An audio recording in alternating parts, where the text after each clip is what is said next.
We tend to think of history as this grand, inevitable story, right? Like it was all planned out. But honestly, sometimes it's just a chaotic mess of bad luck, worse decisions, and a few people tripping into power. And today, we're diving into one of the most terrifying and frankly unbelievable examples of that. So, our story kicks off with a guy who, let's be honest, is a complete nobody. After World War I, he's just this former soldier, angry, no job, no real prospects, just kind of drifting around a defeated and humiliated Germany. And that's the big question, isn't it? How does that guy go from total obscurity to an absolute dictator in like a little over a decade? Spoiler alert, it wasn't some evil genius master plan. It was more like a series of blunders, and not just his. Okay, so Act 1 of this tragedy starts with one of the most ironic career changes in history. See, he didn't set out to lead a political movement, he was actually sent to spy on one. That's right. The new German government was super paranoid about extremist groups popping up. Communists, radicals, all that. So they hired this guy, Hitler, as a low-level intelligence agent. His job? Go to meetings of these weird little fringe parties and just report back on what they were saying. So one day, he gets an assignment to check out this tiny group called the German Workers' Party. He goes in, listens for a bit, and boom, a light bulb goes off.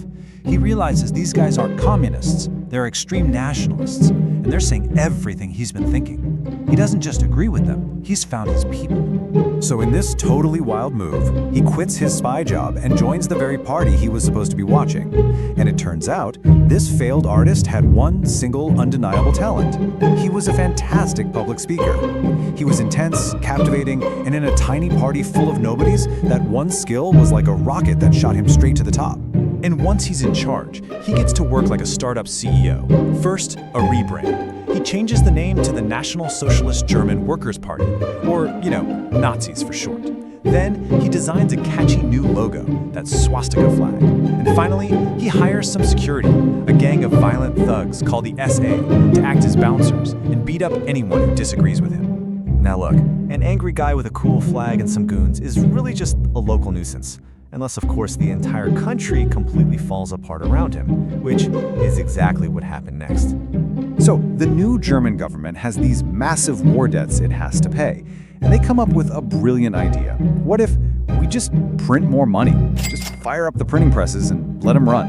Now, if you've taken even a basic economics class, you know this is a terrible, horrible, no good, very bad idea. And the result was just mind-boggling. This isn't just a little inflation. This is what they call hyperinflation. To put it in perspective, in 1919, one US dollar was worth about 4.5 German marks. By 1923, it was worth 4.2 times trillion. Trillion with a T. Your entire life savings became worthless. Literally, overnight. It got so absurd that people were literally taking wheelbarrows full of cash to the store just to buy a loaf of bread.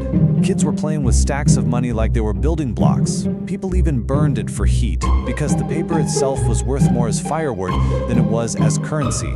And France, who Germany owed a ton of this money to, basically lost its patience. They were like an angry landlord. They got tired of being paid in worthless paper, so they just marched their army into Germany's industrial heartland and started taking their payment directly, in stuff, factories, coal, steel. It was a complete national humiliation. So, with the country in total chaos and people absolutely furious, Hitler decides, this is my moment. It's time to seize power. What follows is, well, maybe one of the most incompetent and botched coup attempts in all of history. So here's the master plan. Step 1, run into a beer hall where some government guys are talking. Step 2, give a really angry speech. Step 3, lead a march through the city. And Step 4, just kind of assume the police and army will see how awesome you are and join your side. Well, spoiler alert, the police did not join them. Shots were fired, it all fell apart, and Hitler ended up getting arrested. A total epic failure. Or was it? Because this is where he gets another massive stroke of dumb luck. He's put on trial for high treason, right? A crime that should get you a life sentence. Easy. But the judges, they're these old school right-wing guys, and they secretly kind of like his nationalist message. They see him as, just a passionate patriot who went a little too far. So instead of life in prison, he gets a 5-year sentence, and only ends up serving 9 months. And prison was more like a comfy hotel room where he could have visitors and, write his book, Mein Kampf. The trial was all over the papers, and it turned him from a local nobody into a national celebrity.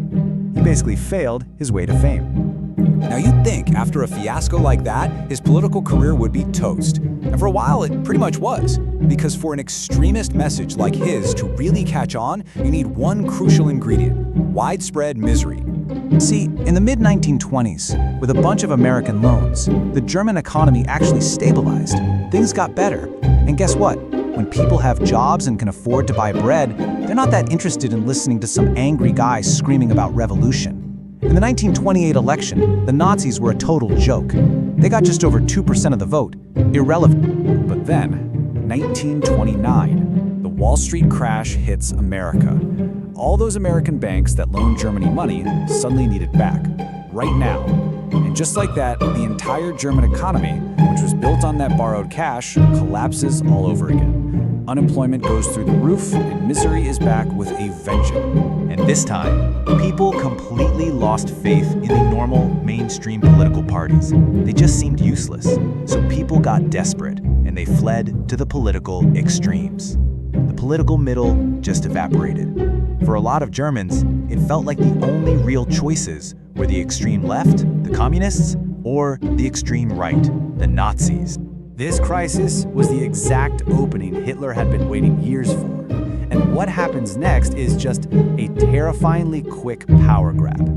It's like a political speed run to dismantle a democracy, and it happens in a matter of months. By now, the Nazis are the biggest party in parliament, but they still don't have a majority. And this is where the old conservative politicians make maybe the worst miscalculation in history. A guy named von Papen, he's more scared of the communists than he is of Hitler. So he cooks up this clever plan. Let's make Hitler the chancellor, but we'll surround him with our own people. We can control him. He'll be our angry little puppet. What could possibly go wrong? And just look how fast it all unravels. It's breathtaking. January 1933. They hand him the chancellorship in this backroom deal. 1 month later, February, the parliament building mysteriously burns down. He immediately blames the communists and uses it as an excuse to grab emergency powers. The very next month, March, he bullies and intimidates parliament into passing a law that basically makes him a dictator. And by June of 1934, he's murdering his own former allies to consolidate his power. In just 18 months, democracy in Germany was completely dead. Which brings us right back to the beginning. When you look at this whole chain of events, the accidental spy job, the 2 economic collapses, the failed coup that somehow made him famous, the arrogant politicians who thought they could control him, you really have to ask, was this the inevitable rise of some political genius? Or was it just one of the most tragic and consequential comedies of errors in human history?